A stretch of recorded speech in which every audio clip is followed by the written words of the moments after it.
8वीं कक्षा में पढ़ने वाली रिया को पढ़ाई से कोई मतलब नहीं था। वो जब देखो क्लास में अपनी महंगी कार, महंगे गैजेट्स और महंगे कपड़ों के बारे में ही बात करती रहती थी। दूसरी तरफ उसी क्लास में पढ़ने वाली पूजा बहुत ही होनहार थी।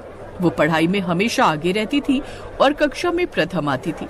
तुझे पता है प्रियंका, मेरे पापा मेरे लिए नया स्मार्टफोन लाने वाले हैं। मैंने तो उन्हें बोल दिया है, मार्केट में अभी नया मोबाइल आया है और सबसे पहले मैं ही लूंगी। आखिर मैं इस शहर के सबसे बड़े बिजनेसमैन की बेटी जो ठहरी। यार तेरे मजे हैं, तेरे पापा तो तुझे इतनी महंगी महंगी चीजें खरीद भी देते हैं। हमारे पापा तो हमें खरीद कर ही नहीं देते। वैसे अगर नया फोन आएगा तो स्कूल ले आना, हम भी चला कर देख लेंगे। हाँ हाँ टेंशन मत लो, तुम सब मेरी फ्रेंड्स हो। जैसे ही मेरा फोन आएगा स्कूल ले आऊंगी। सब बच्चे अपनी अपनी सीट पर बैठेंगे, कोई शोर नहीं करेगा। चल मैं अपनी सीट पर बैठती हूँ, बाद में बात करते हैं। अगले हफ्ते से आप सबके एग्जाम स्टार्ट हो रहे हैं, इसलिए आप सब रिवीजन स्टार्ट कर दो। रिया, मैं तुम्हें खास कर बोल रही हूँ, तुम्हारे पिछले रिजल्ट्स कुछ खास नहीं थे, इसलिए इस बार थोड़ी मेहनत ज्यादा कर लो तो तुम्हारे लिए बेहतर रहेगा। Okay ma'am. पूजा, रिया तुम्हारी सीट पर बैठती है, इसलिए मैं ये ड्यूटी तुम्हें दे रही हूँ कि तुम रिया का रिवीजन करवाने में हेल्प करोगी। जी मैम। टीचर ने कुछ देर बच्चों को पढ़ाया और क्लास से बाहर चली गई। बच्चे फिर से उठकर एक दूसरे की सीट पर जाकर बातें करने लगे। रिया मैम ने बोला है कि तुम रिवीजन कर लो। तुम कहाँ जा रही हो? चलो साथ में मिलकर रिवीजन करते हैं। मुझे कोई रिवीजन नहीं करना, तू कर ले। मैं अपनी फ्रेंड्स के साथ बातें कर रही हूँ, अभी मेरे पास टाइम नहीं है इन सब फालतू बातों का। प्रियंका, टीना, चलो ना हम कैंटीन चलते हैं, वहाँ से कुछ खाएंगे, लंच टाइम होने वाला है। मैं तुम सबको आज पेस्ट्री खिलाती हूँ। रिया ने पढ़ाई पर कोई ध्यान नहीं दिया। जैसे तैसे उसने कुछ एग्जाम दे दिए, पर सोशल स्टडी के एग्जाम के दिन वो परेशान हो गई क्योंकि उसने चैप्टर याद किए ही नहीं थे। रिया परीक्षा हॉल में बैठी थी, लेकिन उसके चेहरे पर घबराहट साफ झलक रही थी। उसने बिल्कुल भी नहीं पढ़ा था। ओह नो, मैंने तो इस सब्जेक्ट में कुछ भी नहीं पढ़ा। बाकी सारे एग्जाम तो मैंने दे दिए, पर क्या करूं, कैसे ही एग्जाम दूं? पूजा रिया की सीट के आगे की सीट पर ही बैठी थी और पूरे आत्मविश्वास के साथ अपना पेपर कर रही थी। रिया ने धीरे से पूजा को बुलाया। पूजा, ओ पूजा, मेरी बात सुन। पूजा। हाँ क्या हुआ? मुझे इस पेपर में कुछ भी नहीं आता, तू थोड़ा सा अपना पेपर घुमा ले तो मैं तेरे में से देखकर लिख लूंगी। सॉरी रिया, मैं तुम्हारी मदद नहीं कर सकती। नकल करना गलत बात है। मैंने तुम्हें कहा था कि पढ़ाई कर लो, पर तुमने मेरी बात नहीं सुनी। मैं तुम्हें चीटिंग नहीं करवा सकती। पूजा ने रिया को नकल नहीं करवाई, पर रिया की फ्रेंड प्रियंका लालची थी। उसने कुछ महंगे गिफ्ट्स के लालच में अपना सारा पेपर रिया को चीटिंग करने के लिए दे दिया। रिया ने प्रियंका के में से सारा पेपर नकल करके सोशल स्टडी का पेपर तो कर लिया, पर उसके मन में पूजा से बदला लेने के लिए तरह तरह के ख्याल आने लगे। वो अपनी बेइज्जती बर्दाश्त नहीं कर पा रही थी और फिर उसने पूजा से बदला लेने के लिए एक प्लान बनाया। पूजा, आज शाम को मैंने अपने घर पर न्यू ईयर की पार्टी रखी है, तुम्हें मेरे घर जरूर आना है। देखो, मैं नहीं चाहती कि नए साल पर हम दोनों फ्रेंड्स आपस में लड़ाई रखें। पिछली सारी बातें भूल जाओ और प्लीज मना मत करना। तुम अपने साथ अपनी कुछ और सहेलियों को भी ला सकती हो, मुझे बहुत अच्छा लगेगा अगर तुम मेरे घर पार्टी में आओगी। ठीक है, मैं जरूर आऊंगी।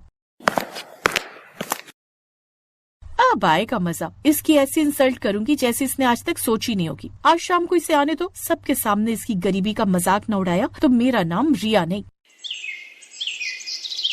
पूजा पार्टी में जाने की तैयारी करती है। वो अपनी छोटी बहन निशा को भी पार्टी में ले जाती है। पार्टी में इतने अमीर लोगों के बीच पूजा खुद को असहज महसूस कर रही थी। पूजा दीदी, पार्टी में सबने बहुत सुंदर सुंदर कपड़े पहने हैं और हम दोनों के कपड़े तो बहुत पुराने हैं। मुझे तो बहुत अजीब लग रहा है दीदी, कहीं कोई हमारा मजाक न उड़ाए। हम वापस चलें क्या? हाय पूजा, आओ ना, बाहर क्यों खड़ी हो? सभी फ्रेंड्स अंदर हैं। रिया पूजा को अपनी सारी अमीर फ्रेंड्स से मिलवाती है। वो जानबूझकर पूजा की इंसल्ट करती है। आप सबको पता है मेरे पापा ने मेरे लिए ये ड्रेस फॉरेन कंट्री से मंगवाई है। पूजा, तुम्हारे कपड़े भी फॉरेन कंट्री के हैं क्या? पूजा के कपड़े और वो भी विदेशी? नामुमकिन। मुझे तो लगता है इसकी मम्मी किसी के घर काम करती है, उन्होंने अपने पुराने कपड़े दे दिए होंगे। क्या पुराने कपड़े? ऐसा भी होता है क्या? पूजा, तुम किसी की उतरन पहन कर आई हो, तुम हमारी न्यू ईयर पार्टी में ढंग के कपड़े पहनकर नहीं आ सकती थी? थोड़ा तो हमारे स्टेटस का ख्याल रखना था। तुम्हें पता था तुम अमीर घर की पार्टी में आ रही हो, तो अपनी गरीबी ना लाओ। पर तुम जैसे गरीब लोगों को कौन ही समझाए? तुम्हें तो आदत होती है उतरन पहनने की और जूठन खाने की। रिया पूजा की बहुत ही ज्यादा इंसल्ट कर चुकी थी। पूजा की आंखों में आंसू आ जाते हैं। पूजा के पापा उसे बाहर लेने आ गए थे। पूजा जाने लगती है, तभी पार्टी में शोर मच जाता है। पार्टी में एक जहरीला सांप घुस आया था। लोग सांप को देखकर डर जाते हैं और इधर उधर भागने लगते हैं। कोई भी सांप को पकड़ नहीं पा रहा था। सांप इधर उधर छुपने की कोशिश कर रहा था। अंकल, मेरे पापा सांप को पकड़ लेते हैं, वो बाहर ही खड़े हैं, मैं उन्हें बुला लूं?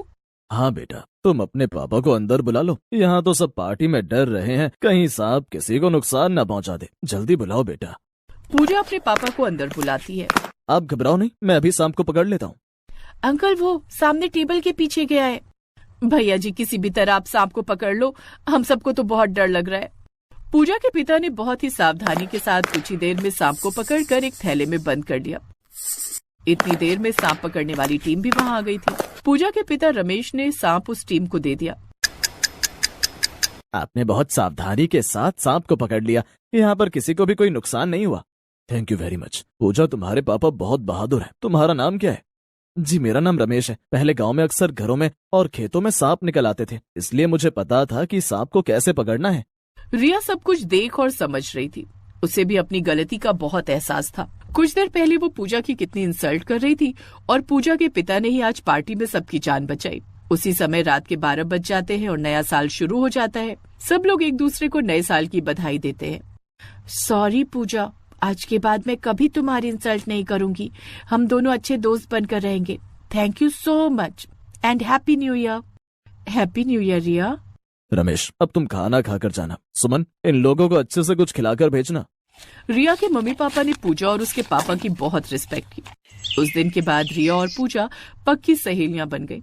अब पूजा की संगति में रिया ने भी पढ़ाई करना शुरू कर दिया, इसलिए वो भी अब अच्छे नंबरों से पास होने लगी।